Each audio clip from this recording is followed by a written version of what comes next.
ఈసారి ఎలక్షన్ల పంక పార్టీ ఘోరంగా బోల్తా కొట్టేసరికి ఆ పార్టీ లీడర్లందరూ మస్తు రంది పడుతున్నారు. అసలు ఎందుకు ఇట్లా జరిగిందో అర్థం కావట్లేదని చాలా మంది లీడర్లు అంటున్నారు. అచ్చుగట్లనే ఇగో గీ లీడర్ సుత బాధపడబట్టే గంత రంది వాడే గా సారెవరో ఎవరో మీరు కూడా చూడుండ్రి.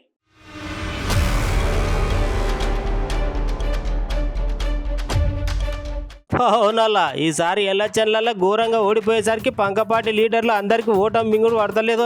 ఆ పార్టీ అధ్యక్షుడు జగనాల్ సార్ తో సహా అందరు లీడర్లు చాలా బాధలున్నారు. గట్లనే పంకపాటి లీడర్ కేతిరెడ్డి సరసుత అసలు ఎందుకు ఇట్లా అయ్యిందో అర్థం కావడం లేదని అంటున్నాడు. ఈసారి ఎన్నికల ఫలితాలు చూస్తుంటే కండ్లేమటి నీళ్ళు వస్తున్నాయని అంటున్నాడు. దీంట్లో మరి ఐ ఫీల్ రియల్లీ సాడ్, బాధ అనిపించేస్తుంది నిజంగా. ఎందుకంటే అరే ఏంది మనం ఇంత కష్టపడి మగ్గమ్మ వాళ్ళు సూసైడ్ చేసుకుంటే ఎంటబడి భిక్షాటం చేసి డబ్బులు ఇచ్చినాము, నీళ్లు లేక అల్లాడిపోతుంటే తాగునీళ్ళు ఇచ్చినాము, రోడ్లు లేదంటే రోడ్లు ఇచ్చినాము, ఎన్ని ఎన్ని కావాలన్నీ చేసినాము. So I feel really very bad.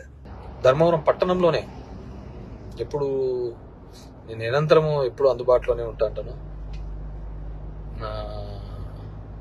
అయినా కానీ తెలుసు మరి ఏమి వాళ్ళకు నచ్చిందో, కొత్తగా వచ్చిందో, ఏమి నన్ను ద్వేషించినారో ఏదైనా కూడా ఇది ఒక నాకు ఒక ఏ రాజకీయ పార్టీకైనా ఇది ఒక గుణపాఠం లాగానే. సో చూద్దాం. ఇప్పుడు చంద్రబాబు నాయుడు తన అనుభవంతో సంపద సృష్టించాడు. ఏ రోజు సంపద సృష్టించినాడో కూడా తెలియదు. ఆయన ఇంతవరకు ఎప్పుడు సంపద సృష్టించినది, ఎప్పుడు అప్పులు పెట్టిపోయినాడే తప్ప 14 సంవత్సరాలుగా ముఖ్యమంత్రిగా ఉన్నప్పుడు సంపద ఎప్పుడు సృష్టించలేదు అనమాట. సో సంపద సృష్టిస్తాడన్నాడు. ఎప్పుడు లేని విధంగా సచివాలయంలో 1,50,000 జాబ్స్ ఇప్పించడం జరిగింది.